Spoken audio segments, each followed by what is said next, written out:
Et yo les frérots, yo tout le monde, j'espère que vous allez bien. Aujourd'hui, toute nouvelle vidéo sur Car Parking Multiplayer. Aujourd'hui, je vais vous apprendre à régler et à contrôler une glitch speed. Alors, moi j'ai un peu foncé dans le mur, il y a le poteau qui me traverse parce qu'elle allait à fond.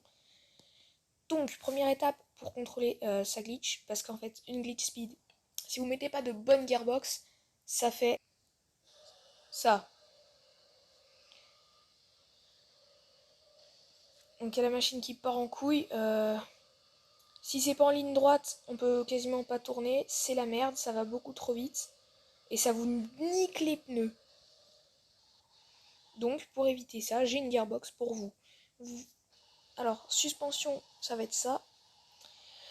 Ça va être comme ceci. Et la gearbox, on va devoir mettre 4,50 pour le final. Ici, on va mettre 0,25. Et au niveau du 2, on va mettre 6. Vous mettez que ces trois-là.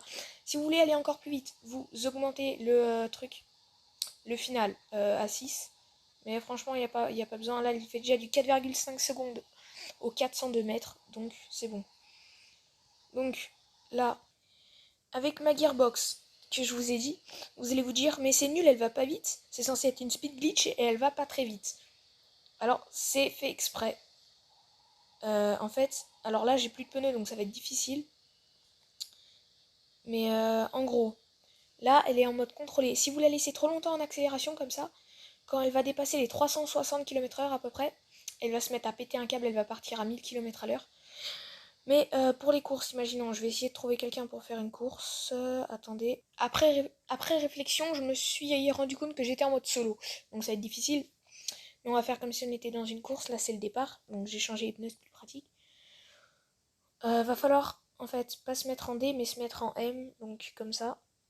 Et en fait, comme vous avancez pas très vite quand vous avez cette gearbox là, va falloir direct vous mettre en vitesse 2. Ne me demandez pas pourquoi la vitesse 2, donc appuyez 2 fois sur le plus et regardez si je me mets en vitesse 2 ce qui se passe.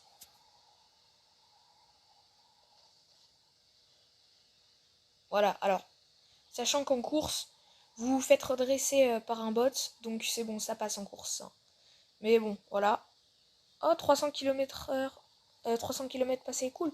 Ça fait toujours plaisir. Par contre, arrête-toi, arrête-toi, arrête-toi, Marie-Joséphine. Arrête-toi, putain.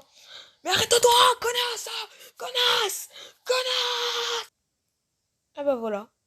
Donc maintenant, on va passer à la deuxième partie, qui consiste en maîtriser une glitch speed. Si vous n'avez pas cette gearbox, si vous voulez garder une gearbox qui va foncer mort la pute, il faut tout simplement vous mettre en M, mais cette fois pas en 2, en vitesse 2, mais en vitesse 7. Et là, en vitesse 7, on va... Alors attendez, je vais ralentir.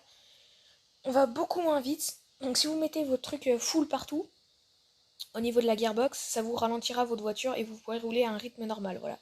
Si cette vidéo vous a aidé, abonnez-vous et lâchez un like, ça fait toujours plaisir. Sinon, allez bien vous faire enculer. Et je vous dis à la prochaine. Bisous.